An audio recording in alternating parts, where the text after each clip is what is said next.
Julio Picabea, muchas gracias por visitarnos nuevamente en el programa. Gracias por la invitación, Pedro.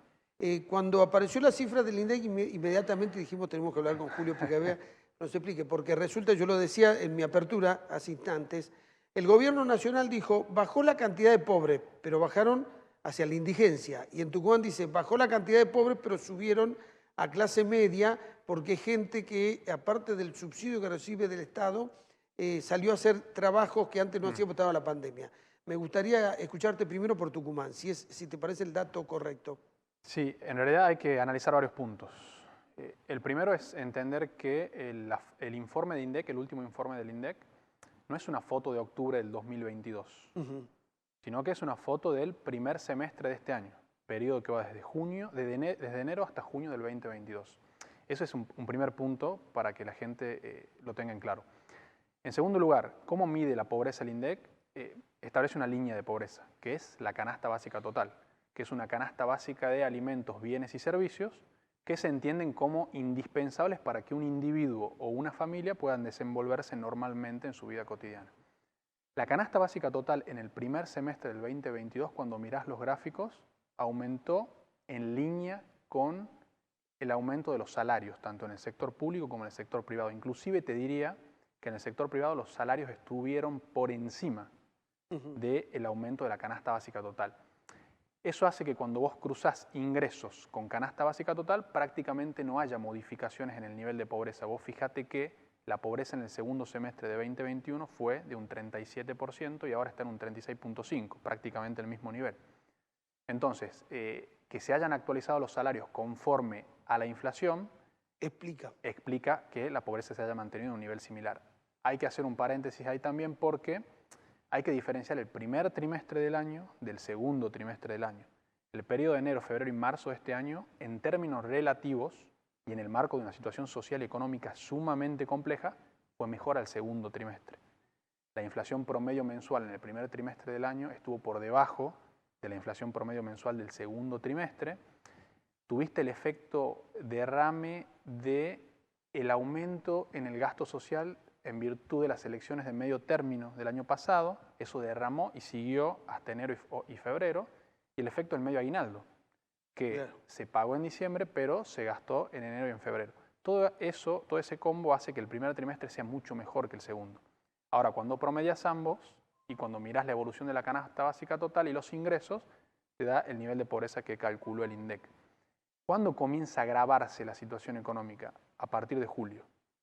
En julio tuviste inflación del 7%, agosto 7%, septiembre 7%. O sea que es probable que cuando INDEC publique los datos del segundo semestre del 2022, los vamos a conocer en marzo del año que viene, pueda volver a subir la pobreza.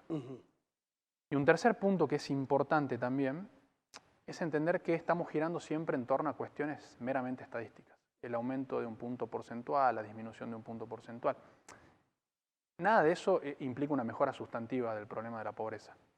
Vos para poder pensar una mejora sustantiva del problema de la pobreza en la Argentina, tenemos que hablar de otros outputs, de otras soluciones que vienen, a mi entender, de la mano de una representación política en la Argentina que entienda que es necesario lograr acuerdos, que entienda que el problema de la pobreza es un tema prioritario en la Argentina, que entienda que las soluciones para abordar la pobreza se tienen que sostener en el tiempo y trascender los diferentes colores políticos y los diferentes gobiernos, que se necesita estabilidad económica. No podemos hablar de la reducción de la pobreza si tenemos niveles de inflación interanuales arriba del 90%, como va a ser en diciembre. Claro, porque esteriliza cualquier proyecto de sacar pobreza. Cualquier proyecto. ¿A qué sector o a qué estrato social es al que más afecta la pobreza?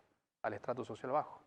Sobre los que hay que trabajar, sobre los que padecen además pobreza estructural, como nos explicaste en otro programa. Exactamente. Porque el otro pobre que uno dice, yo le pongo más dinero en el bolsillo, entonces supera la canasta básica, entonces lo puedo contar en clase media, bueno, tiene un nivel de vulnerabilidad enorme. Exactamente, la pobreza estructural es la más difícil de perforar de todas, porque por más de que la coyuntura económica mejore, supongamos que Argentina comienza a disminuir el nivel de inflación, comienza a haber crecimiento económico, esa pobreza dura está ajena a cualquier tipo de coyuntura. Por más de que la coyuntura económica mejore, es muy probable que quienes están en la pobreza estructural sigan reproduciendo intergeneracionalmente esa situación, porque necesitan de otro tipo de soluciones, en términos de infraestructura, de educación, de empleo, de vivienda y sostenidas en el tiempo. Y el tercer gran punto es el crecimiento económico. No podemos hablar de la reducción de la pobreza si no hay crecimiento económico. Claro. Y hablar de crecimiento económico implica que tu economía está produciendo más bienes, más servicios, que hay más inversión privada, son todos los componentes del PBI. Ahora, y para que haya todo eso, se necesita empleo. Entonces, si no hay crecimiento económico, si tu economía no produce más y no estás generando empleo, ¿cómo podés hablar de reducir la pobreza? Es imposible, necesitas generar empleo formal. Julio, quisiera hacer una coma acá para explicarle a la gente que además cuando hablamos de crecimiento del Producto Bruto Interno, que 3-4% prácticamente no tiene impacto, tiene que ser más allá del 4% en un país como la Argentina. Hay un estudio muy bueno que hizo CIPEC y el CEDELAS. CIPEC es un centro de estudios en temas de política pública y el CEDELAS es un centro de estudios sociales de la Universidad de La Plata. Ellos hicieron estimaciones, proyecciones de crecimiento entre el año 2018 y el 2038 en Argentina. Hicieron 3 proyecciones, una del 2% sostenido anualmente, una del 4% y una superior al 5%. Si vos tomás la superior al 5%, que es un escenario utópico teniendo en cuenta los antecedentes de Argentina, que Argentina crezca al 5% anualmente y de forma sostenida hasta el 2038, la pobreza rondaría alrededor del 15% en el 2038, creciendo un 5% anual. Entonces, el crecimiento económico es una condición imprescindible, es una condición necesaria, pero no es suficiente. Necesitas de otro tipo de intervenciones, sobre todo para perforar el núcleo duro de pobreza, la pobreza estructural. Y ahí necesitas de políticas públicas focalizadas y sostenidas en el tiempo. ¿Aceptás la explicación oficial de la provincia que dijo que en realidad los casi 100.000 tucumanos que dejaron de ser pobres pasaron a la clase media? Eso... Yo lo que creo es que... Tal vez algunos cayeron y están en la indigencia, pero dicen que la mayoría habría subido por esto que vos explicabas anteriormente, que tiene que ver, como se mide solo por ingresos. Sí, ahí creo que hay dos cuestiones. La indigencia aumentó porque, como dijimos al principio, la inflación a quien más afecta es al estrato social bajo y sobre todo al estrato bajo marginal, que son las familias que viven del día a día, viven de changas, que no tienen un ingreso fijo, no están sindicalizados los jefes de hogar y por lo tanto no están sujetos a las actualizaciones salariales. Entonces el producto de los bienes y servicios básicos, de los alimentos sobre todo, aumenta mensualmente y ellos no ven un aumento en sus ingresos. Eso explica el aumento en la indigencia. Ahora bien, la reducción de la pobreza en la provincia de Tucumán se explica, como te decía al principio, por el derrame del gasto social y también por el efecto del medio aguinaldo, sobre todo en el primer trimestre del año. Decir que se han incorporado a la clase media me parece en cierta forma exagerado. En 6 meses las coyunturas no cambian tanto. Es muy difícil que las coyunturas cambien. Vos en 6 meses únicamente lo que estudiás es cómo incide alguna variable, inflación, devaluación, sobre la situación social. Pero para que haya grandes cambios, la modificación o la incidencia de una variable tendría que ser muy profunda. A ver, para que la gente entienda, cuando vos pensás en redistribución de la riqueza, no lo podés meter en un semestre por cuestiones coyunturales. Y la otra cosa importante que me parece que queda claro, vos dijiste, a ver, que haya bajado la pobreza en el primer semestre, de acuerdo a los elementos que vos tenés en cuenta, es previsible, o era previsible. Como es previsible, que suba ahora la pobreza cuando salga la medición de marzo. Es muy factible porque estamos viendo cómo se acelera la inflación y también cuando mirás los gráficos, la evolución de la canasta básica total comienza a acercarse a la inflación. En el primer semestre había estado por debajo de la inflación. Ahora en el primer trimestre, en este tercer trimestre, la canasta básica total comienza a acercarse al nivel de la inflación y tal vez pase el nivel de la inflación. Entonces ahí probablemente veamos un aumento del nivel de pobreza o un retroceso a los niveles de pobreza del primer semestre de 2021 o segundo semestre de 2020.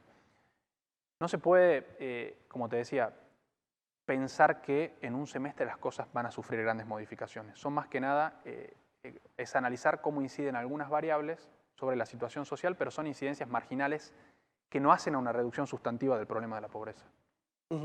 Además, hay que esperar que esta inflación del segundo semestre también golpee a los sectores vulnerables donde me parece que ya hay familias que están padeciendo problemas de alimentación grave. O sea, ya hay gente que se va a dormir con hambre, ¿no?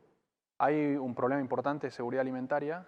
El aumento de la indigencia es una muestra de eso. Familias que no acceden a esa canasta básica de alimentos, alimentos mínimos para poder desenvolverse diariamente, para tener un nivel de vida aceptable. No estamos ni siquiera hablando de un nivel de vida digno. Claro. De poder pensar en una educación de calidad para sus hijos, de que sus hijos puedan manipular e interactuar con la tecnología. No, únicamente estamos hablando de poder acceder a una canasta básica de alimentos. Entonces, sí, la inflación, como te dije al principio, no podemos hablar o pensar en reducir la pobreza si no se reduce el nivel inflacionario que tiene la Argentina. Ahora, Julio, los datos son inquietantes y lo que hacen es comprometer, como dije, a un acuerdo social entre los partidos políticos. Pero el dato que a mí más me preocupa es que el 60% de los jóvenes hasta 15 años sean pobres. Esto me está diciendo que la foto futura de la Argentina puede ser más comprometedora del futuro del país, ¿no? Sí, yo ahí veo dos cosas. Una, como decís vos, 6 de cada 10 menores de 14 años viven en situación de pobreza, por lo tanto no se alimentan bien, no van al colegio, a la escuela, porque muchas veces abandonan la escuela para salir a trabajar, para llevar un sustento económico al hogar. No interactúan con la tecnología, no desarrollan habilidades blandas, socioemocionales, entonces les va a ser muy complejo insertarse en el mercado laboral de los próximos 10 o 15 años. O sea, la pregunta ahí es, ¿qué sociedad nos espera? ¿Y cómo vamos a sostener el Estado? O sea, lo que vos estás diciendo es que no van a poder aprovechar si en el futuro hay un crecimiento económico.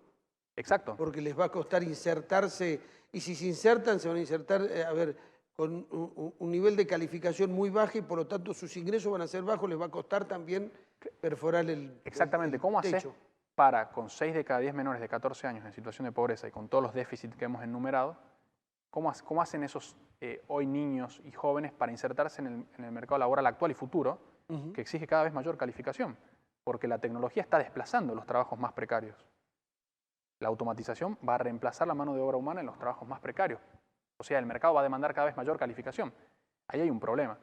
El segundo problema, cuando vos hablas de la representación política, que yo veo, es la extrema polarización de las democracias en Occidente.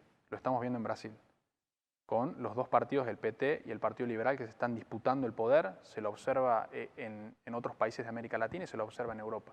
¿Qué es lo que hace la polarización? Va erosionando paulatinamente la democracia. Vos pensá, y esto lo explica bien Adam Przeworski, un estudioso de las democracias, que en un sistema que se ha pensado para que los representantes puedan armonizar y conciliar los intereses, los diversos intereses de la sociedad, en escenarios de suma polarización, donde ambos se ven como enemigos y donde el diálogo se hace cada vez más difícil, bueno, un poco va en contra de la esencia de la democracia representativa, que es la democracia moderna. Julio, muchas gracias por venir a compartir con nosotros tu análisis. Gracias, Pedro, por la invitación. Los que quieran volver a ver la entrevista, los que la quieran recomendar, puntodepartidatv.com o CCC Go.